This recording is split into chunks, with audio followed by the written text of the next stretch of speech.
From the CISO series, it's Cybersecurity Headlines. These are the cybersecurity headlines for Wednesday, February 25th, 2026. I'm Rich Straffolino. Threat actors break out in under 30 minutes.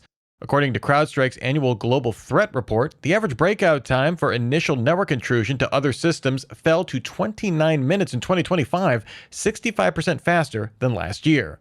The fastest time seen was 27 seconds. Of these incidents, 82% didn't involve malware. Most exploited legitimate credentials or social engineering. But don't forget, good old vulnerabilities. Exploited 0 days increased by 42%. Activity from nation-state affiliated groups increased 266% year over year, with attacks attributed to North Korea up 130%. We have a link to the full report in our show notes. You should check it out. Claude allegedly hit with distillation attacks. In a blog post, Anthropic claimed that 3 Chinese firms, DeepSeek, Moonshot, and Minimax, attempted to copy their Claude models using so-called distillation attacks.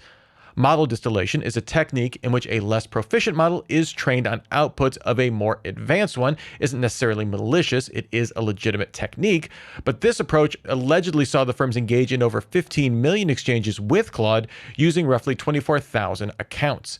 These distillation attacks weren't coordinated. Each firm was pursuing a different goal, like improving coding performance or reasoning capabilities. In response, Anthropic rolled out stronger account verification procedures, a more advanced detection system for API traffic, and a tool to detect chain-of-thought elicitation activity. DeFi platform shutting down after crypto theft. Earlier this month, the decentralized finance platform Step Finance disclosed that on January 31st, threat actors stole $40 million from its treasury using compromised devices from its executive team.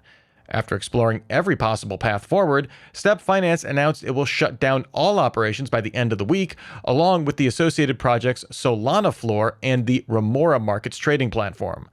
The company is still working out details on a buyback program for StepCoin and Remora token holders using about $4.7 million worth of recovered crypto assets. UK finds Reddit for age check failings.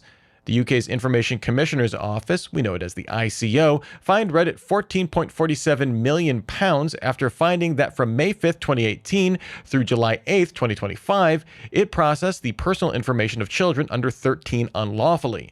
In response to the fine, Reddit released a statement saying it didn't require users to share information about their identities, regardless of age, because we are deeply committed to their privacy and safety. In July 2025, Reddit began age verification of users to comply with the UK's Online Safety Act. The ICO cautioned, though, that more action could be forthcoming, saying Reddit's account creation process made age declaration easy to bypass. And now a huge thanks to our sponsor, Adaptive Security. This episode is brought to you by Adaptive Security, the first security awareness platform built to stop AI-powered social engineering. Picture a new hire who interviews well, except they're synthetic. AI video, AI voice, AI backstory. Once they're in, they go after payroll, internal docs, and access. That's the new reality. The attack surface is trust itself. Adaptive fights back with realistic deepfake simulations and training that actually sticks. Learn more at adaptivesecurity.com. Pentagon gives Grok the green light. A U.S. Department of Defense official confirmed to Axios that xAI signed an agreement to allow the Pentagon to use its Grok model on classified systems. The agreement allows the Pentagon to use it for all lawful use, unlike Claude, which makes carve-outs preventing its use for autonomous weapons development and mass surveillance. Up until now, Anthropic was the only model cleared for classified use by the DoD. In related news, an Axios source says DoD informed Anthropic CEO Dario Amodei that it had until February 27th to comply with similar unfettered access to its models, or it will either label the company a supply chain risk or invoke the Defense Production Act to force the company to offer a version tailored for military use. Go maintainer decries GitHub's noise machine. Filippo Valsorda maintains the cryptography packages in the Go standard library and previously headed Google's Go security team. After publishing a security fix on GitHub, he saw the repository's Dependabot tool send thousands of pull requests against unaffected repositories, generate a nonsensical CVSS score, and warned that a change in one line of rarely used code had a 27% chance of breaking existing code using it. Valsorta characterized Dependabot as both too noisy, with irrelevant alerts compared to things like static analysis tools or other vulnerability scanners, and insufficient because it doesn't consider the impact of a flaw. He recommended for anyone using Go to disable the feature, saying it reduces security by creating alert fatigue. UAE stops attacks on critical infrastructure. The United Arab Emirates' Cybersecurity Council released a statement saying it successfully thwarted organized cyber attacks of a terrorist nature that targeted the country's digital infrastructure and vital sectors in an attempt to destabilize the nation and disrupt essential services. Last week, a member of the Cybersecurity Council, Mohammed Hamed Al-Kuwaiti, claimed that 70% of threat actors targeting the country were state-sponsored. Since signing a cyber cooperation agreement with the U.S. Treasury in 2023, the UAE has faced several attacks allegedly originating from Iran. Lazarus Group expands the gaze of Medusa ransomware.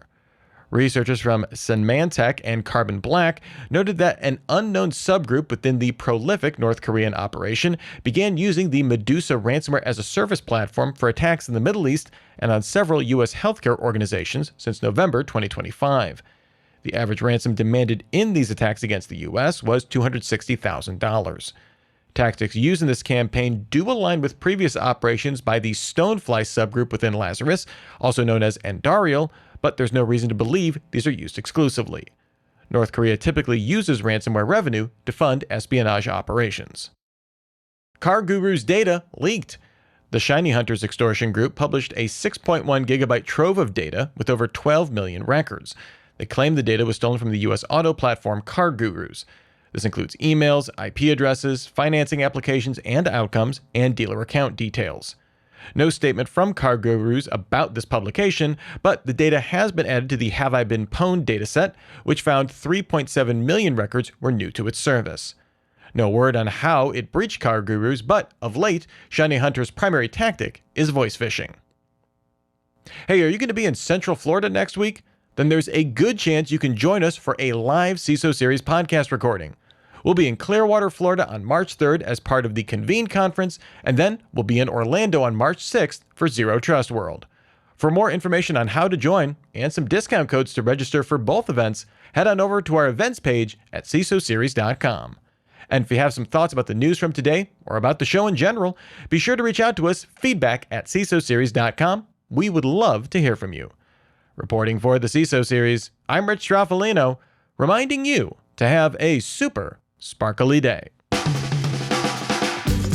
Cybersecurity headlines are available every weekday. Head to CISOseries.com for the full stories behind the headlines.